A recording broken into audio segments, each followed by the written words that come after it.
It's your homie S. Dot coming back to you with another video. And today's video is all about Galaxy Prime. Now, I'm calling them Galaxy Prime. If you guys don't know by now, there are two general Optimus Primes. We have one in Wave 3 and one in Wave 4. Their names are literally the same besides their subtext. So he's the Galactic Commander. So we're going to call him Galaxy Optimus Prime for this video and going forward. That's how I'll always refer to him. And plus, Galaxy Prime just sounds a lot cooler. But before we talk about the deck list and, the bot lineup and the deck list, definitely got to give a shout out to the CEO once again, George Machado, for a great Pro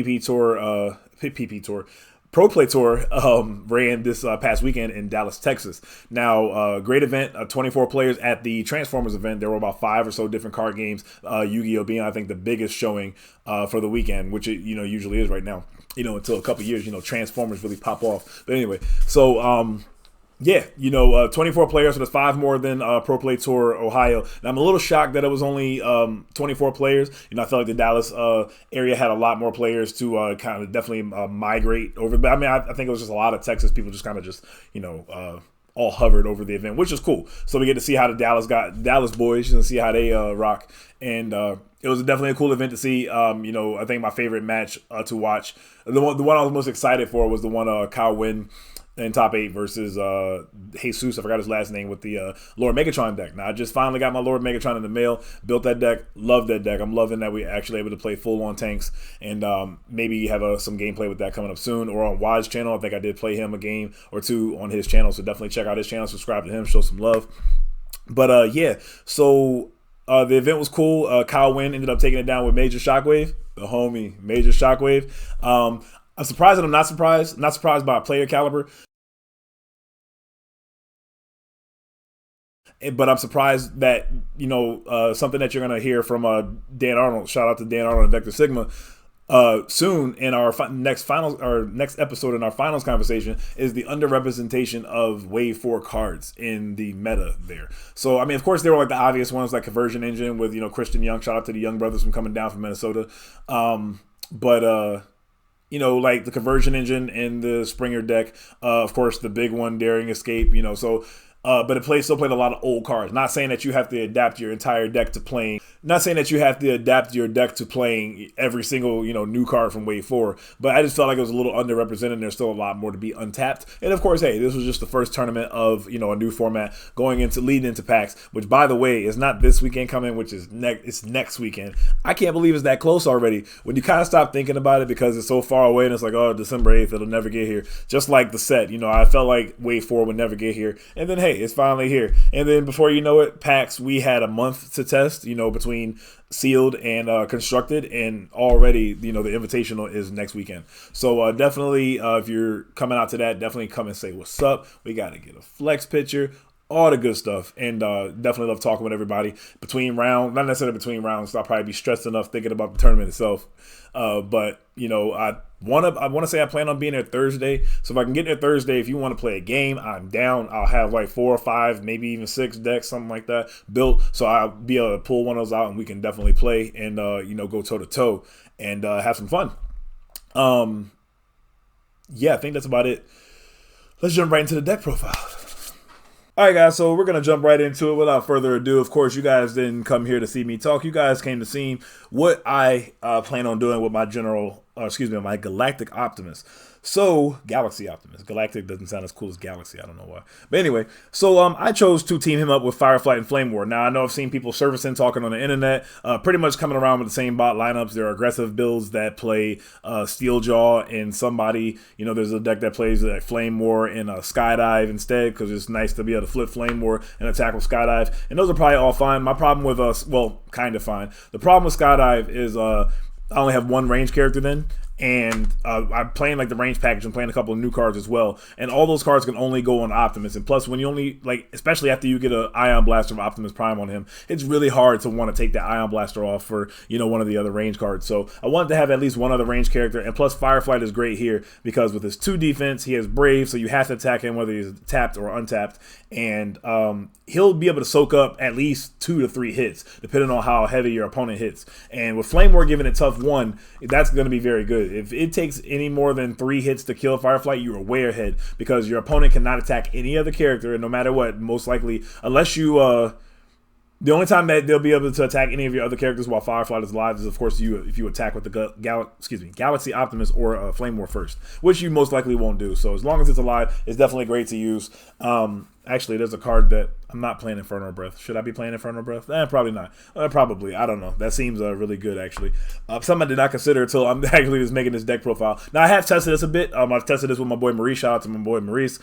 We did actually test this with Fireflight and Vanguard. Now, Vanguard was in here. We lose 5 health, which is kind of sucks. There's 38 health currently across the board. And with a card, probably the best card that Optimus wants to have equipped to him, you guys already know what it is, but I will talk about it once I get to the upgrades. But once you have that certain upgrade on him, the health pool just increases dramatically, and it just takes so many hits to put down Optimus, while it takes less hits for Optimus to swing back at characters and KO them to win the game.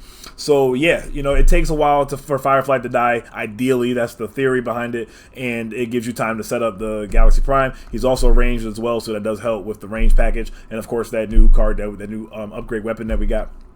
But so that's really it. Talk about the bots. The first turn you're going to flip Flame War and attack with Fireflight. You'll have the tough one, so you should definitely live that attack, unless they're attacking with a kickback with a grenade launcher and hit for like 15 or something like that.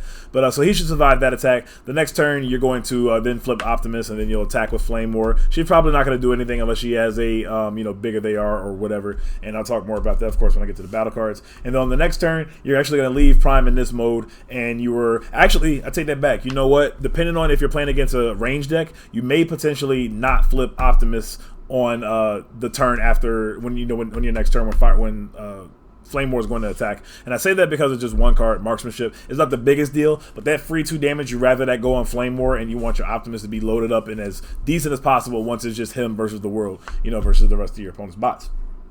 But what he does in both modes, first and foremost, is, if you don't know by now, he has 3 utility slots in both modes. So yes, you can put 3 cargo trailer in one of those, and then 2 other, but you're not doing that. So anyway, well, you could, but don't. So in his alt mode, when you flip to this mode, you may reveal the top card of your deck, and if it's an action, you may play it. So I have a couple of cards in my deck that are pretty cool mini combos that, if the card is not an upgrade, that you're able to play another card instead to be able to guarantee getting that upgrade off the top of your deck, which is really cool, and really just load up your Optimus, which is really cool.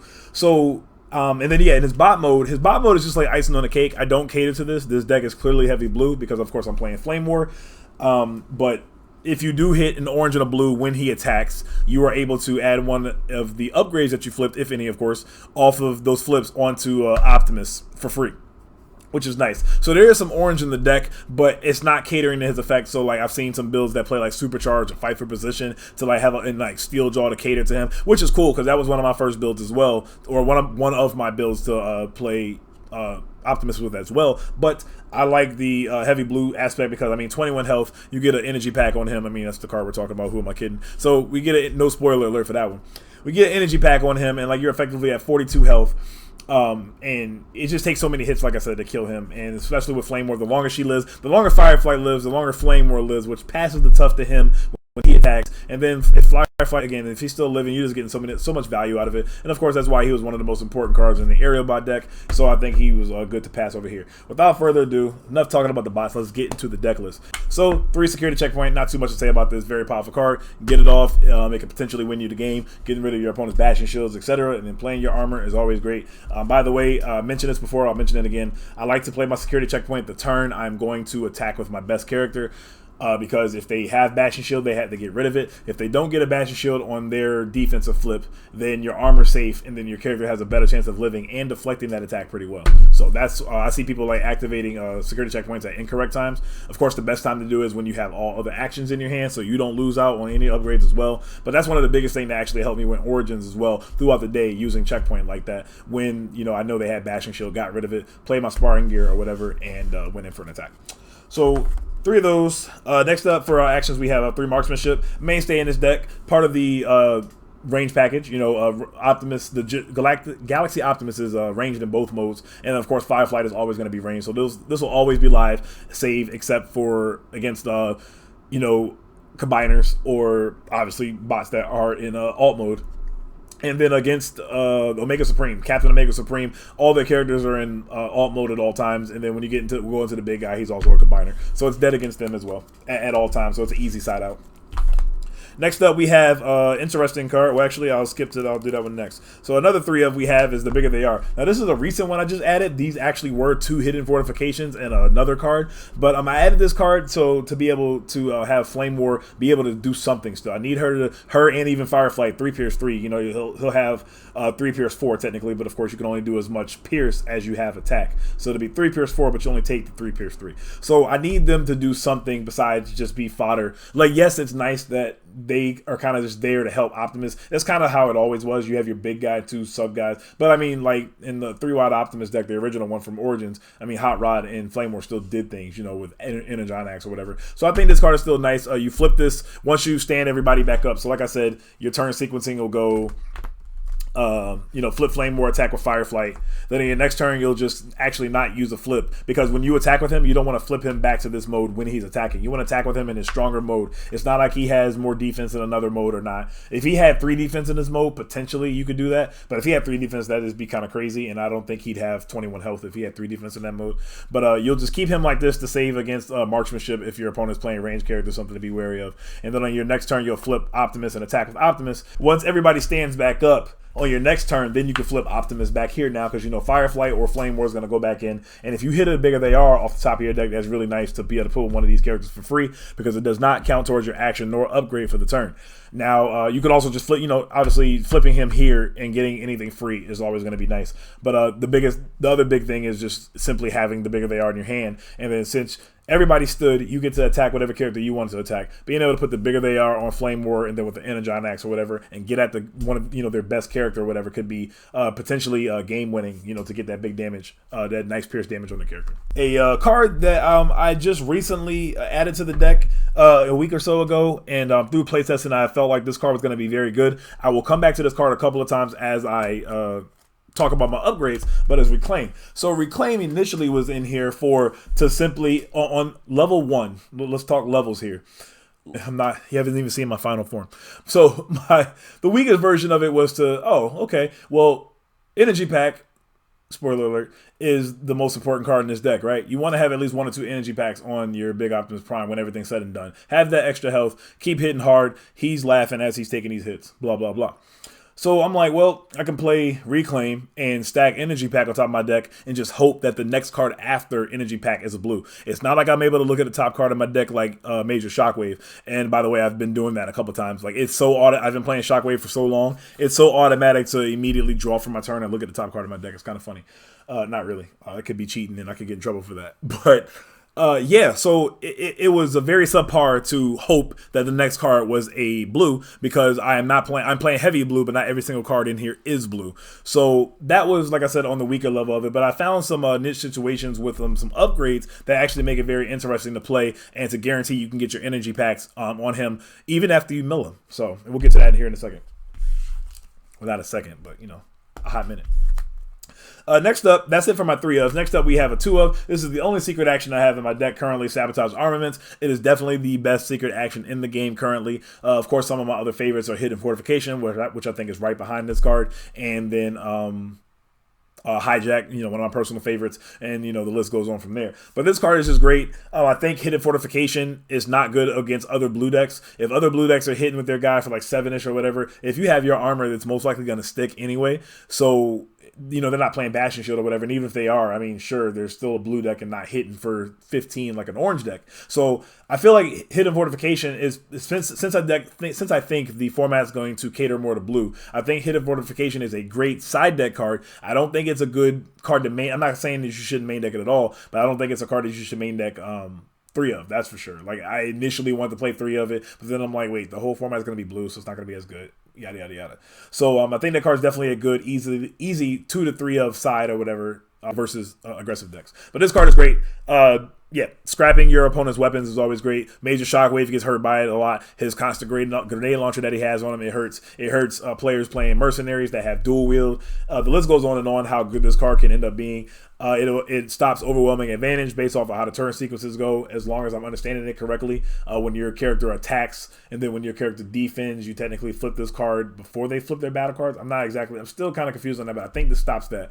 And just overall, it's still a great card. One of the analogies is examples that's been used a lot lately, especially like when I listen to the Vector Sigma Tech Talks, is playing Treasure Hunt for your turn to get a grenade launcher, get an erratic lightning, get a force field, whatever, the usual. And then you go play that grenade that turn, and then you attack into one of these. And that just kind of negates your entire turn because you're attacking with like a 5 attack character versus a 9 or whatever now. And that can definitely turn the tide of the game and get you back on top. So just those 2 secret actions right now. Sabotage Armament is one of my favorite cards in the set.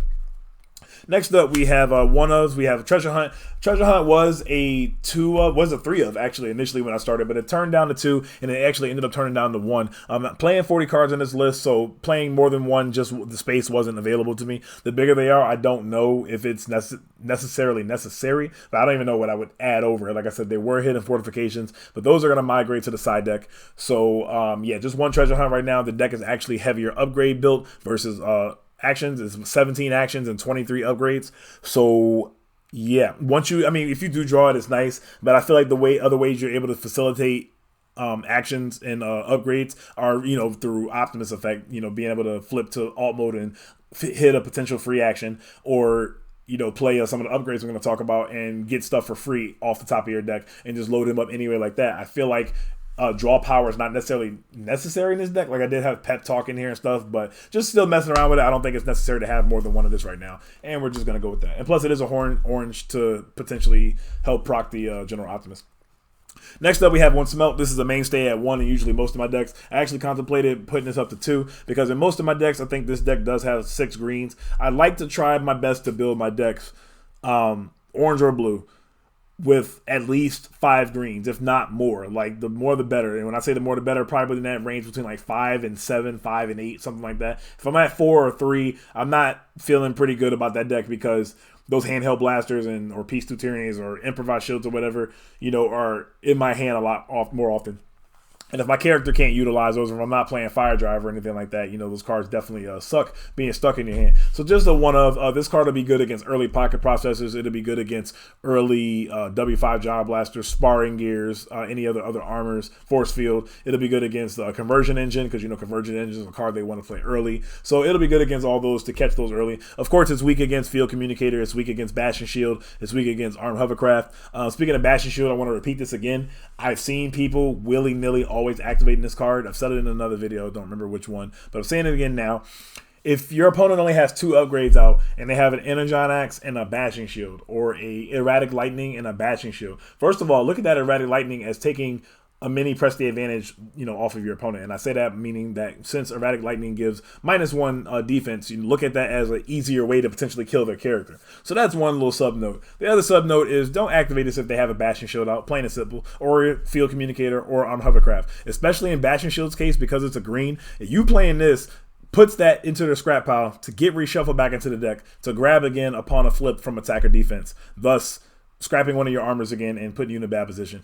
I've played multiple people that just main deck the 1 Bashing Shield, and I kind of leave it there the entire game, and I just get rid of my Smelt later on, and just like Smelt's just not going to be good for the rest of this game, and unless the character with the Bashing Shield gets KO'd, and they're like, damn, this is my 1 Bashing Shield and I can't get it off my character. I mean, they can play Force Field or whatever to force it off or whatever, but it just didn't happen like that. And that allowed me to be able to let all my armors stick. So definitely think about that when you're playing Smelt. Like I said, Field Communicator, Armed Hovercraft, Turbo Boosters, and what was the other one? Field Communicator, yeah. Just let it go. Or Bashing Shield, obviously. Just let it go. Next up, we have, for my last one for the deck, we have a Scrounge. Now, Scrounge I will also talk about in conjunction with Reclaim when I get to my upgrades, the real cool upgrades, the most exciting part of this deck profile that I want to show you guys. But Scrounge, so with that, I'm not going to talk too much about this. Of course, reveal the top card of your deck. If it's an upgrade, you may play it. I will just say, of course, with Optimus's alt mode effect. So what's really cool about this is if you get this off one of your flips, get rid of a useless card or something that you don't need for the time being, flip Optimus to its alt mode. Now, your deck is predominantly heavy. This build is, again, 23 upgrades and 17 actions. So you're not going to hit actions that often due to the math. So if you do, cool. If you don't, and it's an upgrade and it's something that you want, you wouldn't be able to get it otherwise because you can't just draw unless you're playing Pep Talk or Pocket Processor or whatever. So you're able to just play the Scrounge and get that said upgrade from the top of your deck because you know exactly what it is, because you revealed and missed, but you'll still have the best of both worlds being able to play the Scrounge and hitting off the top of your deck and equipped it to whoever appropriate. Coming up for the upgrades, we have 3 handheld blaster. There are really no times I will equip this card. I always say that when I get to this part of the deck profile. Double blue icons there for the help with the defense. Playing 3 security checkpoint, 3 handheld blaster / 3 piece of tyranny, 3 improvised shield are still mainstays to this day. I do feel as waves get stronger and we get newer cards that eventually that won't be the case. And I know there are a lot of people like Kevin Allen himself. He didn't even play improvised shield. Shout out to him, our Gen Con 2019 winner. But for most decks, like that's immediately the first 6 cards I add to my deck personally. So especially in the blue deck, you'll definitely need these. You'll be glad you have them on defense. I just made handheld blaster sound a lot better than what it is when it's just a double blue card that you never. Anyway, next up for our weapons, we have 3 ion blaster Optimus Prime. Of course, this is the best weapon in the game next to grenade launcher. It's up for debate, but given that +2 attack and +1 defense and being a blue icon, of course it can only go on Optimus Prime, but this card is great. Putting it on Big Optimus gives him a solid 10 attack with 3 defense, and that's just insane. I mean, it gave the same to Optimus Prime Battlefield Legend, but this guy has 21 health. So, and there's actually a way I can get 2 weapons on this guy, and if you guys know what it is, shout it out now. But yeah, shout it out to yourself, I guess. Maybe, no, weird, okay. Anyway, but yeah, so this card obviously is great. It's the weapon, the premier weapon that you want to see on Optimus Prime. Not too much more to say about that. Next up, we have 3 armed hovercraft. This is part of the range package. 3 marksmanship, 3 hovercraft is always the way to go in most cases. I definitely like this card to be able to put on Fireflight, for Fireflight to have another job besides just being a meat shield, and to get that 1 damage across the board on your opponent's characters. Next up, we have 2 Sturdy Javelin. This was 3 Sturdy Javelin, but I actually cut it down to 2. There's no actual... Well, the reason is space. I'm trying to see if the 3rd Sturdy Javelin would necessarily... is missed. Will be missed. It may not be missed, so we'll see. I don't know. But only 2 Sturdy Javelin for now. This card is great. I don't have any melee characters in the deck, so we're going to ignore the +2 attack that it gives for a melee character. But what it's in here for is the white upgrade plasma burst. So if you have marksmanship in this card, that's 4 damage to a bot without even attacking it, which is very strong. Fireflight gets some value out of it. Of course, Flame War can't wear it, unfortunately, because she's specialist in both modes. But this card is great to be able to just deal 2 damage to whoever and get some value out of your Fireflight, again, besides him just being a meat shield. Next up for our last 2 weapons, let's talk about these together. They don't really have any synergy together at all. But Energon Axe and Enforcement Batons, this was the third Sturdy Javelin, and all this is to potentially play Reclaim to get on top of my deck, to get it off the top of my deck to equip on the Flame War, or even Fireflight. I might actually bump this up to 2. I don't know if I need this as much because I'm playing Sabotage Armaments, but then in that same breath, this is a green. Sabotage Armaments is not. So this card is always great to be able to get rid of your opponent's Battle Masters or whatever, especially like against the Blaster deck. A weakness of that deck is the fact that it's so wide. When Fire Drive or Turbo Board or whoever... Yeah, well, I guess Turbo Board's a different case. When Fire Drive, let's use him because he's the main example. When he dies, it usually goes on Blaster, and Blaster is usually still not attacking. So if you can get this card and get this off of Blaster the turn before Blaster would attack you, they need to have a weapon on demand right then and there. Otherwise, he's only attacking for 5 with potentially Bull 1 from Steeljaw. But that's just one special case. Getting rid of Laser Cutlass, getting rid of the other Energon Axes, getting rid of other Ion Blast from Optimus Primes, getting rid of Gamma Launcher from Shockwave. The list goes on and on. Why this card is definitely good, and it's a green, and it's also orange to help again potentially hit the. It just works in conjunction with the General Primes, Galaxy Primes bot mode. So that's it for the weapons. I think it's like 13 or so weapons. Next up for our armors, we're not going to talk too much about these. Just kind of mainstays in the deck. There were 2 reflex circuits and 1 sparring. Well, actually, I take that back. Initially, there were 2 reflex circuits and no other armors because I was playing Vanguard. So Vanguard ends up pretty much being your 3rd armor and guaranteed armor, which these are also guaranteed too. But melee characters, let's be real, they're not as relevant as range characters. So that means I think Sturdy Armor is the best of the 3 rock, paper, scissors armors between Covert Armor, Sturdy, and this one. But there still are, you can't just ignore that there are melee characters in the game. Like the Battle Patrol deck, they're all melee, so this would get a lot of value out of that. Wheeljack's still melee, same old melee character.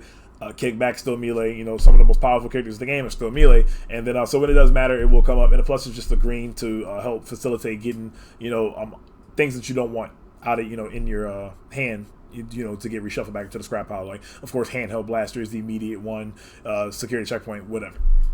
Then two, sparring gear. It's a green. It's also orange that helps facilitate potentially hitting Optimus's effect. And hitting this actually is really cool. So you hit this and another blue off the top of your deck. If you didn't have so let's say you play Iron Blaster that turn and you attack with your Optimus and you randomly hit, an orange and a marksmanship or whatever.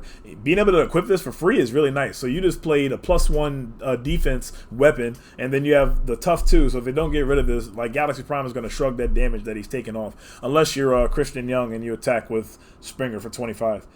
Yeah, you'll be seeing that video coming up soon.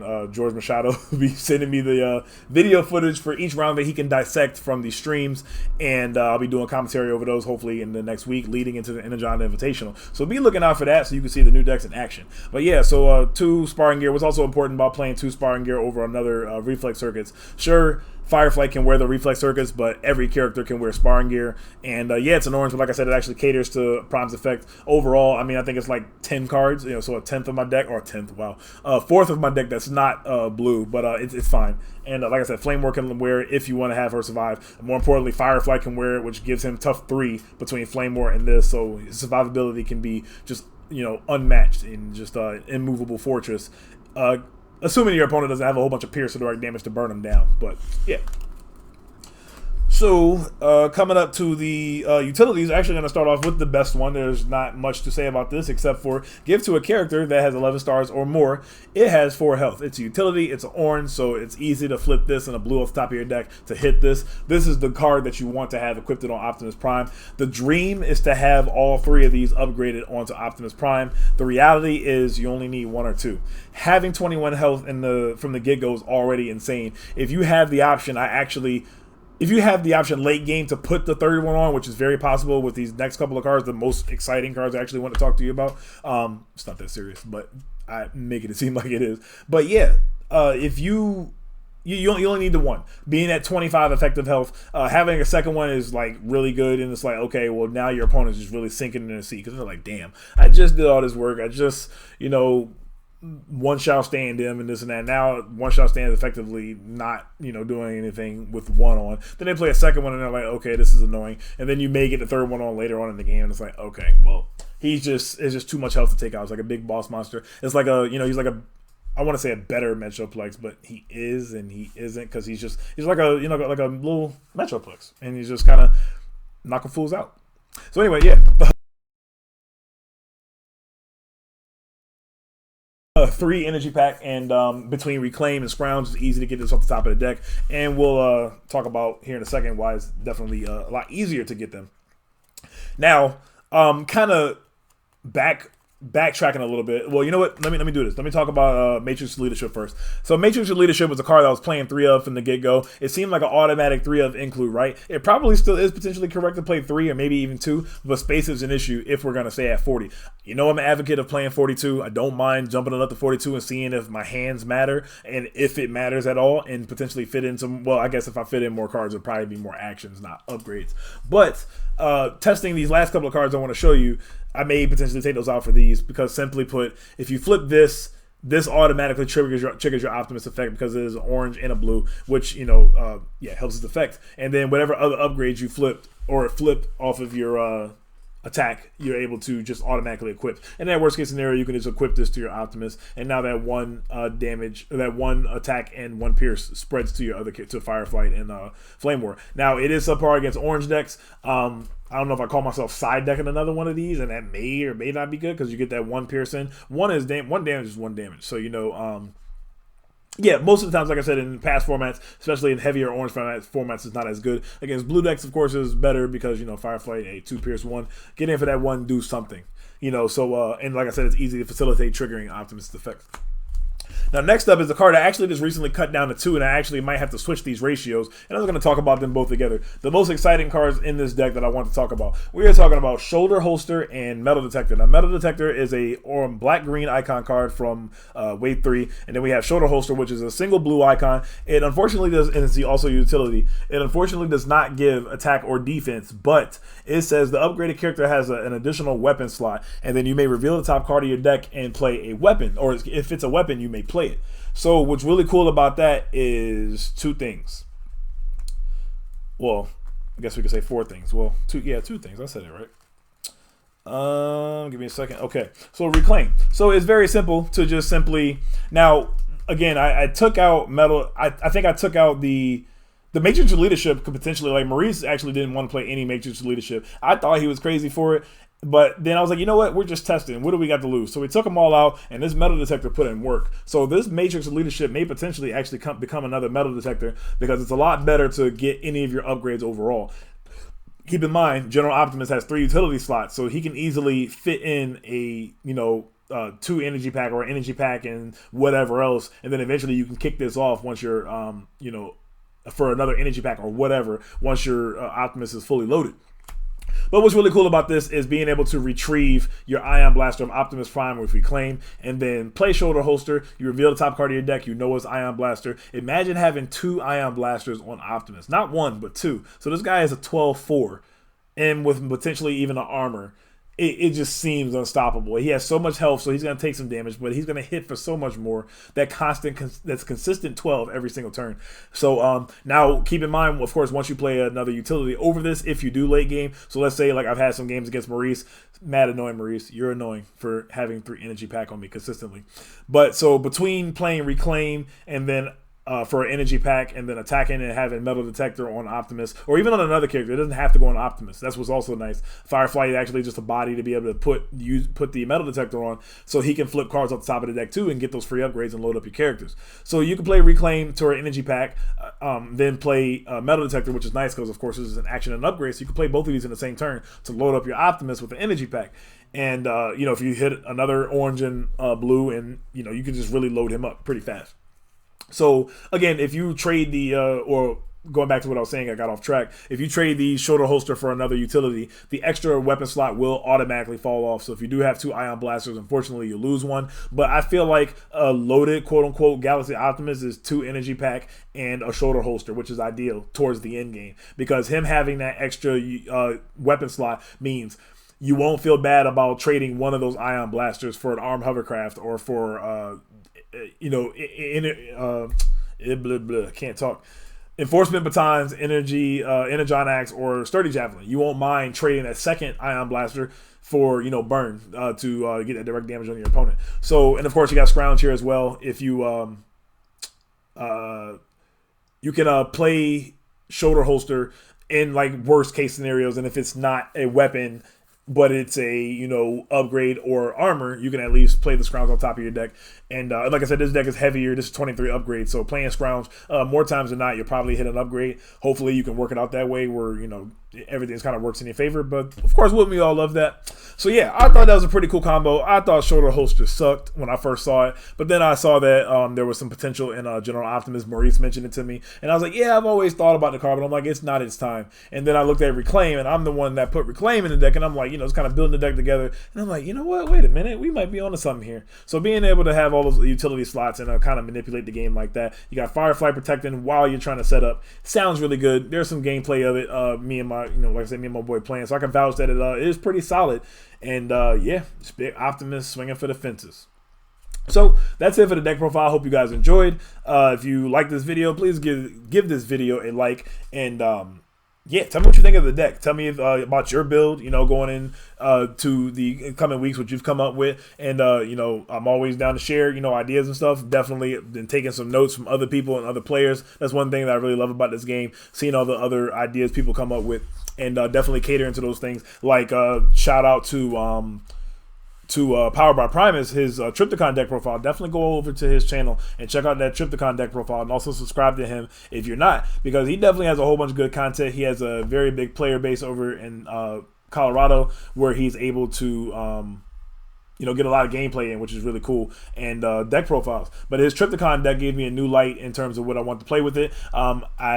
That best of 7 series with Triptychon versus Metroplex might end up turning into a best of 5, because I forgot that it's busy season with Christmas. I'm a letter carrier. I work at the post office, and so it's busy for us, and it's especially busy for my boy Brian from the card shop, from the Adventurers Guild, to try to get games. Like, he's working with Amazon and working 1,000,000 hours and doing his thing, making that money over there.